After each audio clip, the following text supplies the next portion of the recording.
हाँ, अगर आपको डिज़ायर ड्रीम बड़े बड़े करने हैं तो आप अपने आप से कीजिए। ये सबसे बड़ी इंपॉर्टेंट बात है, अपने आप से कीजिए।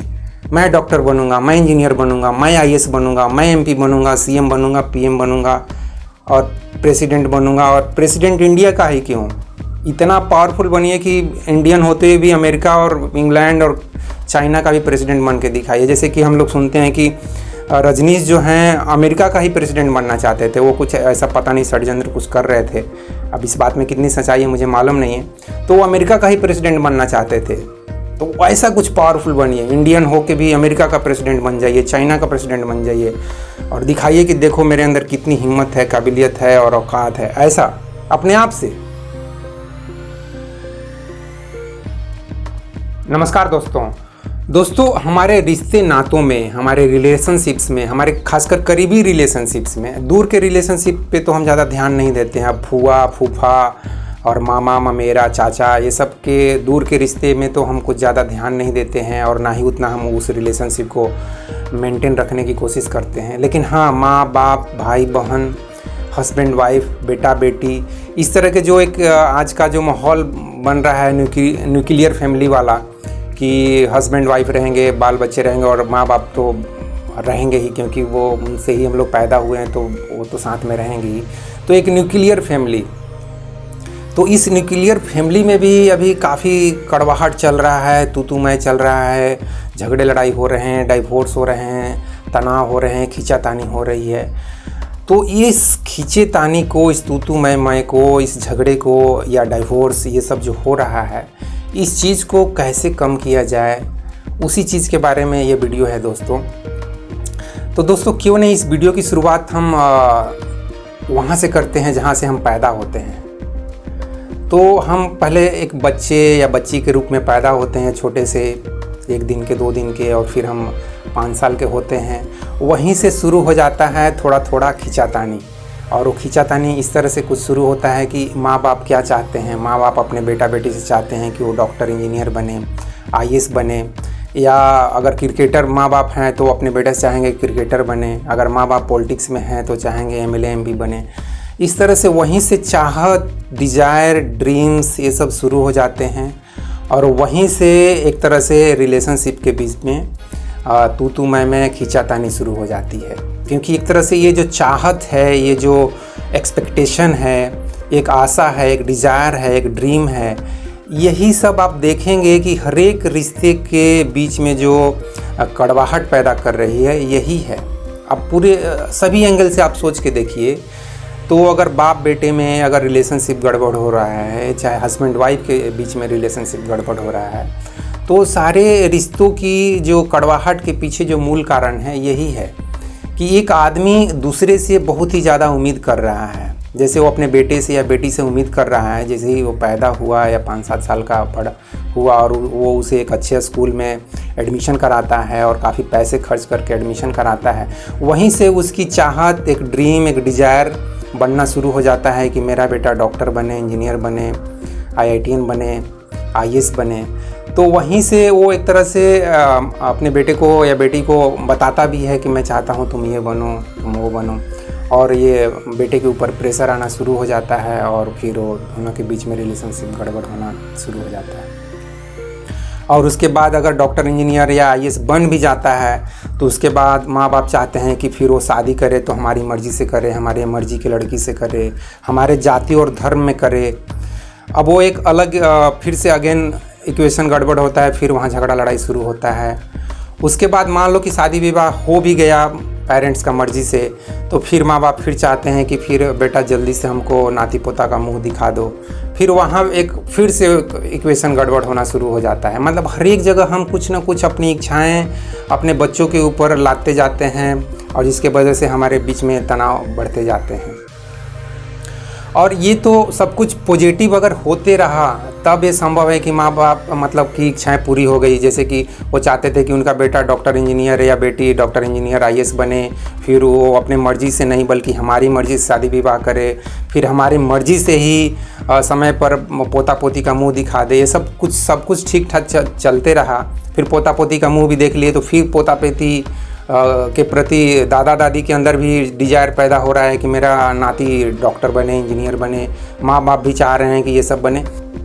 फिर दोस्तों माँ बाप ये भी चाहते हैं कि उनका बेटा या श्रवण बेटा के जैसा एकदम सेवा करने वाला हो, उनकी पतोह भी है वो भी श्रवण बेटा के जैसा, वो भी एक श्रवण बेटी बने, श्रावणी बेटी बने, जो हमेशा अपने माँ बाप की सेवा में हमेशा हाजिर हो। लेकिन ऐसा तो होता है नहीं, और माँ बाप के अंदर अननेसेसरी ये सब तनाव पैदा करते हैं। इवन हस्बैंड वाइफ के बीच में भी यही है।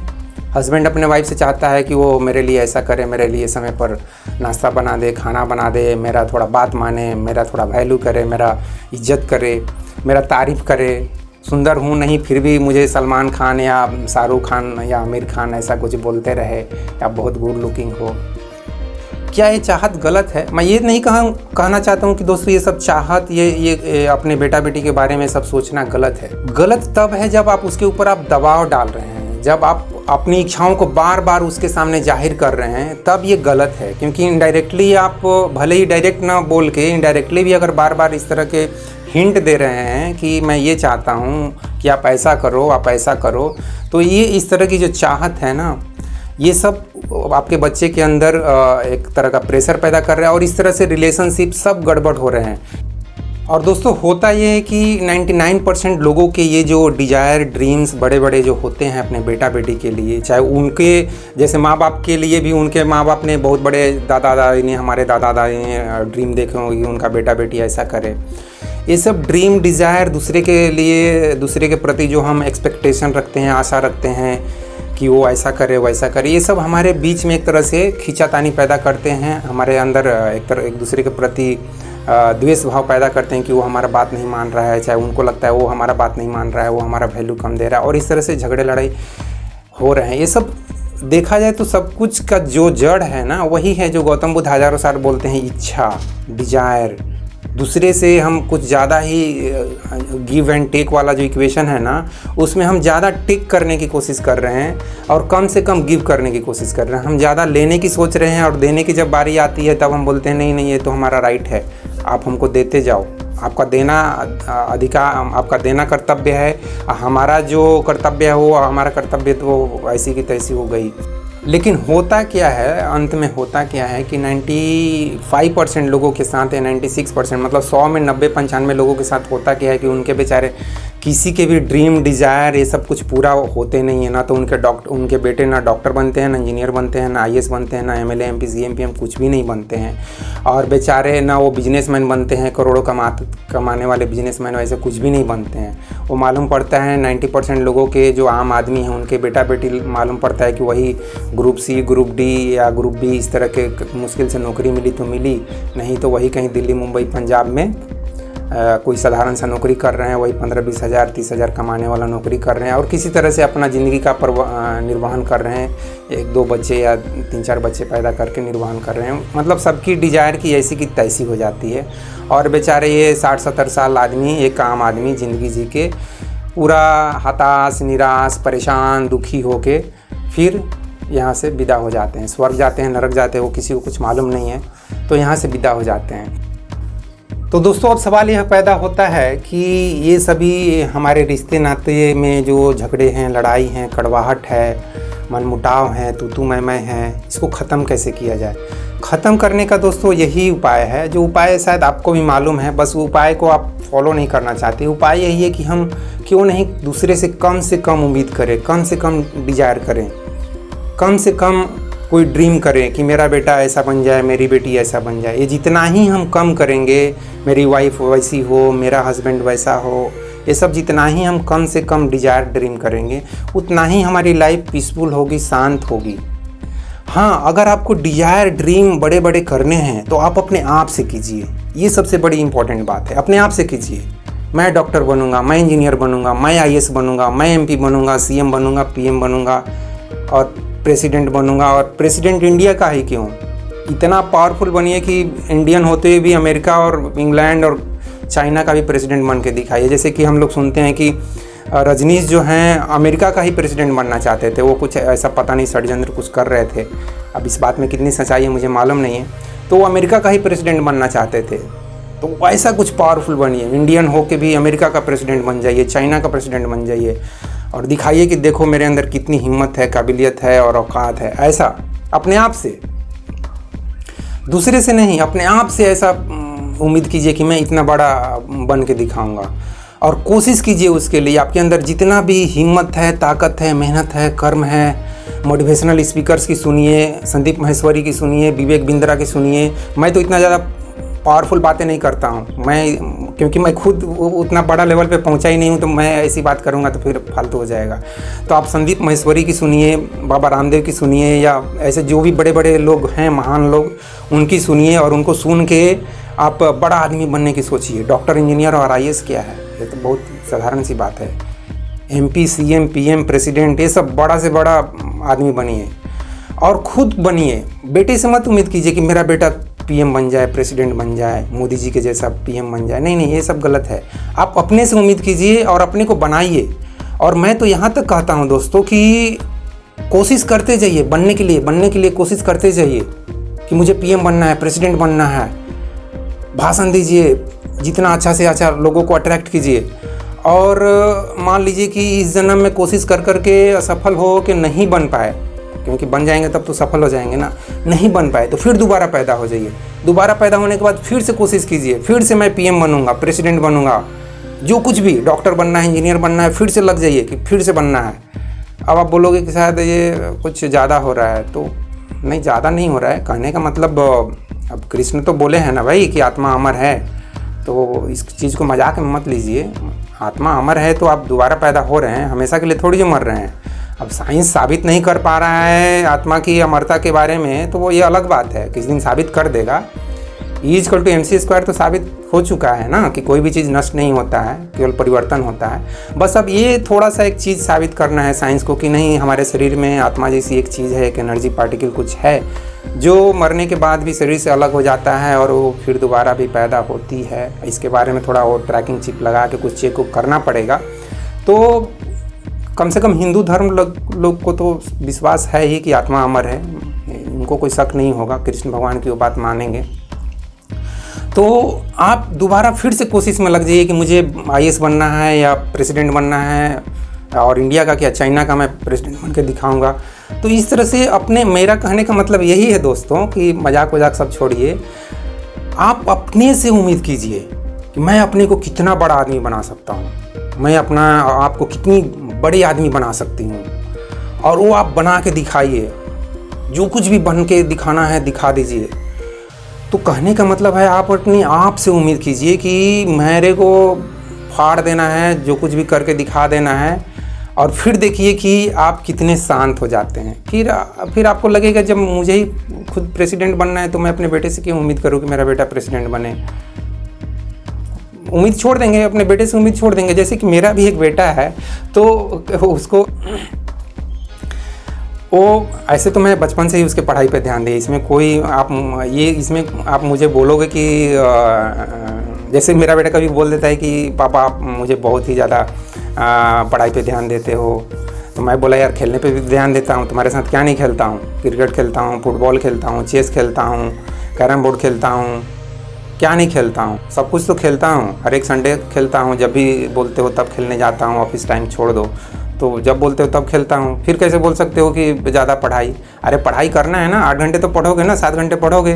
तो अपने बेटे से मैं इस तरह से बात करता हूँ। और हाँ, लेकिन पढ़ाई के मामले में एक तरह से मैं बताऊँ कि हाँ, बचपन से मतलब क्या बोलेंगे उसको, फर्स्ट स्टैंडर्ड से ही ये जो ओलंपियाडिक एग्ज़ाम होते हैं, जो ऑल इंडिया लेवल पे जो IMO, NSO जो भी एग्ज़ाम होते हैं, NTSC, ये सब के NSTSC, ये सबको मैंने एग्ज़ाम हमेशा शुरू से ही बोला यार ये सब देते रहो, देखो तुम्हारी क्या अंडरस्टैंडिंग है, क्या लेवल ऑफ एजुकेशन तुम्हारा कितना डेवलप हो रहा है, मालूम तो चले कि ऑल इंडिया में तुम्हारी औकात क्या है। क्योंकि फिर जाओगे आगे में तुमको अपने ऑल इंडिया पे औकात दिखानी पड़ेगी, चाहे IT में दिखाओ, चाहे IAS में दिखाओ, चाहे कहीं भी दिखाओ। तो जब ये औकात दिखानी है तो फर्स्ट स्टैंडर्ड से ही अपनी औकात दिखाना शुरू करो। तो इस तरह से मैंने फर्स्ट स्टैंडर्ड से ही उसको ये सब एग्ज़ाम दिलवाया। और हाँ, लेकिन यही मैं बोलता था कि तू भले ही 50 क्वेश्चन पूछते हैं ना, तू 20 क्वेश्चन नहीं बना। मैं ये नहीं बोल रहा हूँ कि तू 50 में 50 बना दे, 20 बना, 30 बना, जितना मन करता उतना ही बना। बनाते बनाते देखो ये नहीं बन रहा, छोड़ो, ये बन रहा है बनाओ, नहीं बन रहा है तो छोड़ो। ये नहीं कि मैं ये नहीं बोल रहा हूँ कि स्ट्रेस लो, जितना मौज मस्ती में बन रहा है बनाते जाओ। तो इस तरह से मैंने उसको फ्रीडम भी दिया यार। ऐसा नहीं बोला कि नहीं तेरे को IIT नहीं बनना है, नहीं। वो कई बार बोलता था पापा ये बहुत टफ है, पता नहीं मुझे होगा कि नहीं। तो मैं उसे यही बोलता था कि यार डू योर बेस्ट, मैं भी देखो करता हूँ, तुम देख ही रहे हो मैं भी कौन सा बहुत ज़्यादा सक्सेसफुल आदमी हूँ, तो करते रहता हूँ। तुम भी ऐसे ही करो, अपना बेस्ट करने की कोशिश करो, होगा तो होगा और नहीं होगा तो ऐसे ही थोड़ी जो है बैंक, रेलवे, SSC ये सब एग्ज़ाम है ना, वो सब का एग्ज़ाम देना, इसमें क्या है, कुछ ना कुछ कहीं ना कहीं तीर मारना है, लगे तो लगे, नहीं तो गए तो गए। और वो भी कुछ नहीं होगा तो मैं हूँ ना यार, तेरे लिए समोसा जलेबी ये सब का दुकान खोल दूँगा, दुकान पे बैठ जाना, खुद भी खाना, दूसरे लोगों को भी खिलाना और थोड़ा पैसे भी मिल जाएंगे, फिर उसको ऐसे रोटेट करते रहना और आराम से ज़िंदगी जीना, टेंशन नहीं करने का। तो ये मेरा एक्चुअल मैं बता रहा हूँ कि मैं इस तरह से अपने बेटे से बात करता हूँ। ये नहीं कि मैं उसके ऊपर प्रेशर डाल दिया कि नहीं तुमको तो IIT एग्ज़ाम पास करना है, भाई इज़्ज़त का सवाल है। तो बोल देगा कि यार तुम्हारी इज़्ज़त क्या है, मुँह बन जाए। कभी कभी बोल भी देता था यार आप खुद नहीं पास कर पाया और हमको क्या IIT एग्ज़ाम के बारे में बोलते हो। मैं बोलता हूँ लेकिन तुम उसको स्ट्रेस के रूप में मत लो। माँ बाप का फ़र्ज़ है कि बेटे को समझाना, बेटे के लिए अच्छा सोचना, ये माँ बाप का कर्तव्य है। और जो भी माँ बाप ऐसा नहीं करता है वो, मैं उनको माँ बाप एक्चुअली माँ बाप के उनको दर्जा में क्या बोलूँ, अफसोस होता है वैसे माँ बाप के बारे में जो अपने बेटे के करियर के बारे में, उनके पढ़ाई लिखाई के बारे में जागरूक नहीं है। जागरूक होना है दोस्त, छोड़ना नहीं है। सब भाग किस्मत और भगवान के ऊपर छोड़ना नहीं है। ऐसे बात करोगे तो फिर मैं बोल दूंगा ना तो भाग किस्मत होता है ना भगवान होता है। अगर है तो ऐसा भगवान को सामने लेके आओ, ऐसे मैं फिर क्वेश्चन कर दूंगा किसी से भी, चाहे वो दुनिया का कितना भी बड़ा से बड़ा गुरु और गॉड क्यों ना हो। अगर गॉड ने भाग किस्मत लिखा है तो मुझे उस गॉड को सामने लेके आओ, मैं उसे फेस टू फेस बात करके कंफर्म करूंगा कि क्या आपने ये सब लिखा है, आपने ये लिखा है ये 2 महीने में 1 महीने में कोई बच्चा मर जाएगा, आपने लिखा है। अगर गॉड बोलता है और पूरे दुनिया के जो साइंटिस्ट हैं, जो डॉक्टर हैं, जो हाईली इंटेलिजेंट पीपुल हैं, वो एग्री करते हैं कि हाँ यार दिस इज़ गॉड और इसे जो बोल रहा है ये सही है, तब मैं जाके एक्सेप्ट करूँगा। मैं अकेले भी एक्सेप्ट नहीं करूँगा। ये दुनिया के जो कम से कम 1000-2000 इंटेलिजेंट लोग हैं ना, ये एक्सेप्ट करेंगे, फिर तब मैं जाके जो आइंस्टीन और न्यूटन लेवल के जो इंटेलिजेंट लोग हैं वो एक्सेप्ट करेंगे कि हाँ यही गॉड है, इसी को मान लो कि गॉड है। फिर भी शायद मैं थोड़ा सा 1% डाउट होगा मेरे को, क्योंकि मेरी ये ऐसी डाउट करने की प्रवृत्ति है कि मेरा इंटर में एक टीचर ने मेरा नाम ही डाउट रख दिया था। मैथ में बहुत सारे डाउट आते थे तो मैं क्वेश्चन कर देता था, तो उन्होंने मेरा नाम ही डाउट रख दिया था और एक तरह से मैं कुछ दिनों के लिए, कुछ समय के लिए मजाक का भी पात्र बना। तो कोई नहीं यार, डाउट करना है। तो दोस्तों कहने का मतलब ओवरऑल यही है कि जो भी उम्मीद करना है, जो भी आशा करना है, जो भी डिजायर एंड ड्रीम करने हैं, उसे हमें अपने आप से करना है। आप अपने आप को जितना भी महान बना सकते हो बना दो, पूरी दुनिया आपके तरफ देखे, या दिस इज़ द मैन। तो इतने महान अपने को बनाओ, ना कि अपने बेटा बेटी को बनाओ, अपनी बीवी को बनाओ, अपने माँ बाप को बनाओ, नो, अपने को बनाओ। तब जाके सही मायने में यू आर द मैन। नहीं तो ऐसे ही फालतू काम कर रहे हो, और फालतू काम करोगे तो रिश्ते नातों के बीच में जो तनाव है वो तनाव होंगे, हमेशा रहेंगे। उसके लिए तुम खुद जिम्मेदार हो, ना कि तुम्हारे माँ बाप, तुम्हारे भाई बहन, तुम्हारे बेटा बेटी, कोई नहीं। You are the responsible for that. जो कुछ भी तनाव है, जो कुछ भी, और अगर मुक्ति के लिए परेशान हो तो ये भगवान का प्रॉब्लम नहीं है, तुम्हारा प्रॉब्लम है। तुम्हें मुक्ति भी नहीं चाहिए, तुम ऐसे ही बैठे बैठे बिस्तर पर सोए सोए सब कुछ मज़े में चाहिए। जो भी हो दोस्तों, इधर उधर की ज़्यादा बातें करेंगे, वीडियो फालतू में लंबा बनेगा। तो दोस्तों इस वीडियो को मैं यहीं पर समाप्त करता हूँ। मेरा कहने का जो मतलब है वो आप लोग समझ गए होंगे कि जो भी डिजायर, ड्रीम, एक्सपेक्टेशन जो भी करने हैं वो अपने आप से कीजिए, और दूसरों से जितना ही कम से कम हो सकता है उतनी कम से कम आप एक्सपेक्टेशन कीजिए। तब जाके आप लाइफ को सही मायने में शांतिपूर्वक, पीसफुली जी सकते हैं, अदरवाइज आप नहीं जी सकते हैं। तो दोस्तों इस वीडियो को देखने के लिए बहुत बहुत धन्यवाद। जय हिंद, जय भारत और जय विश्व, जय भगवान। Thank you very much friends.